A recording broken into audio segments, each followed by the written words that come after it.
Janine Gutierrez, ipinakita kung bakit deserve niya ang dream vacation sa Bohol. Heto na naman tayo mga chika. Doras, alam po ang iniisip nyo. Update na naman tungkol sa Bohol trip ni Miss Janine Gutierrez. Well, yes.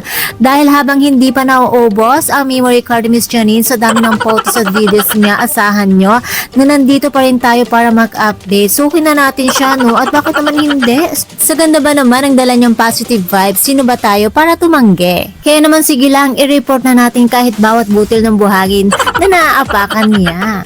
Kitang-kita naman natin na talagang living her best life si Janine. In fairness, hindi lang ito basta-basta bakasyon. This is her dream vacation. Isipin nyo matapos ang mga pagsubok na dumating sa kanyang pamilya last year. Heto na't nagkaroon din sila ng get-together at bonding na kompleto rin niya ang family niya kasama syempre na laging present na si Jericho Rosales ang kanyang baba. Alam niyo mga chikadoras, ramdam ko yung saya ni Janine, yung tipong kahit ang lagkit na ng asin mula sa dagat, mukha pa rin siyang bida sa isang international movie.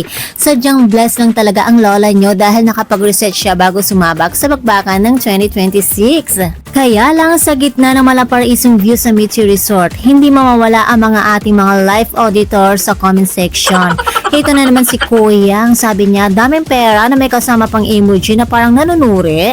Maiksi lamang yung comment niya pero nabisit yung buong araw ko. At dahil dyan, ito lamang ang masasabi ni Janine.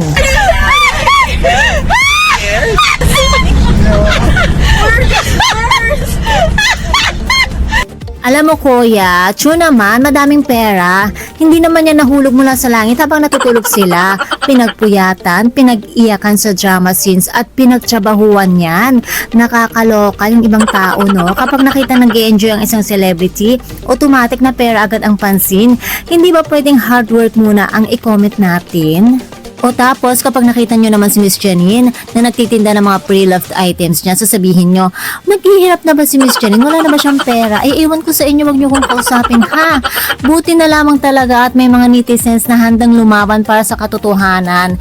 At tama nga yung isang nag-reply, hindi sila anak ng politiko o contractor. Kumbaga, bawat sentimong ginastos nila dyan, galing sa sariling pawis at galing sa pag-arte. Kaya naman kuya, imbis na bilangin mo ang pera nila, bakit hindi tayo mag-focus sa dream vacation naman natin? Baka naman ang dream vacation mo lang ay makaidlip ng walang gumigising sa'yo, diba? Pwede na rin yun para tipid. O kaya naman ang dream vacation mo ay ang Bohol, as in buhol-buhol na traffic. Pero seryoso, wag tayo maging bitter sa happiness ng iba. Kung deserve nila magbuhol, deserve din nating manood at ma-inspire ng mag-ipon.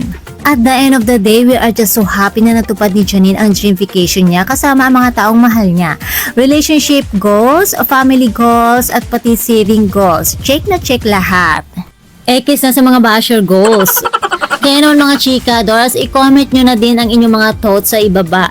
Basta wag tungkol sa audit ng pera ha, hindi tayo BIR. And don't forget to like, share, and subscribe my channel. Thank you for watching.